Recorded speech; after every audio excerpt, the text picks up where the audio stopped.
જિલ્લાના મૂળી તાલુકામાં 4 શ્રમિકોના મોતનો કેસ કે જ્યાં રાજ્ય સરકારના પ્રવક્તા ઋષિકેશ પટેલે નિવેદન આપતા કહ્યું કે ઝીણવટભરી તપાસ કરાવીને પુરાવા મેળવ્યા બાદ પોલીસે કાર્યવાહી કરી કૂવામાં ભેખડ ધસી પડતા શ્રમિકોના મોત નીપજ્યા હતા। કૂવામાંથી કોલસો કાઢવાની પ્રવૃત્તિ ચાલી રહી હતી। આરોપીએ મૃતદેહો સગેવગે કરી પુરાવાઓનો નાશ કરવાનો પણ પ્રયાસ કર્યો હતો। મૂળી પોલીસે તપાસ કરીને આરોપીઓ સામે ગુનો નોંધ્યો છે। પોલીસે દાહોદની હોસ્પિટલ સુધી તપાસ કરીને ઇજાગ્રસ્તોની ભાળ મેળવી હતી। અગાઉ મરણ બાબતે અલગ અલગ કારણો રજૂ કરવામાં આવ્યા હતા। સરકાર કોઈ પણ બાબતે ચલાવી લેશે નહીં અને કહ્યું કે આરોપીઓ સામે કડક કાર્યવાહી કરવામાં આવશે।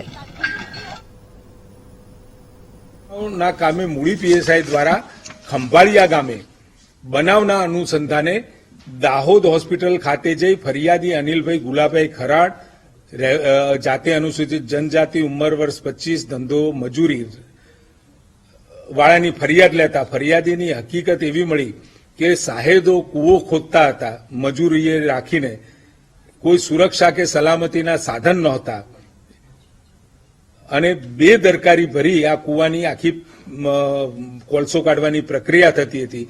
એમાં કાળીબેન સુરેશભાઈ જયલાભાઈ વાળાના મોત થયા હોય અને ફરિયાદી તથા રેખાબેન મુકેશભાઈના માથાના ભાગે તથા હાથના ભાગે ઈજા થયેલી અને આ જ કામના આરોપીએ મરણ જનારની લાશને સગે વગે કરવામાં મદદ કરી પુરાવાનો નાશ કર્યો, ગુંડી ગાળો બોલી જાનથી મારી નાખવાની ધમકી આપી। એટલે આ બધું આપણા જાણવામાં આવતા આપણે અનેકવિધ કલમો જે આને લગતી હોય આપણે એનો તરત જ ગુનો નોંધ્યો। એટલે આપણને જયારે ખબર પડી આ તો સામેથી જ આપણે ઊંડી તપાસ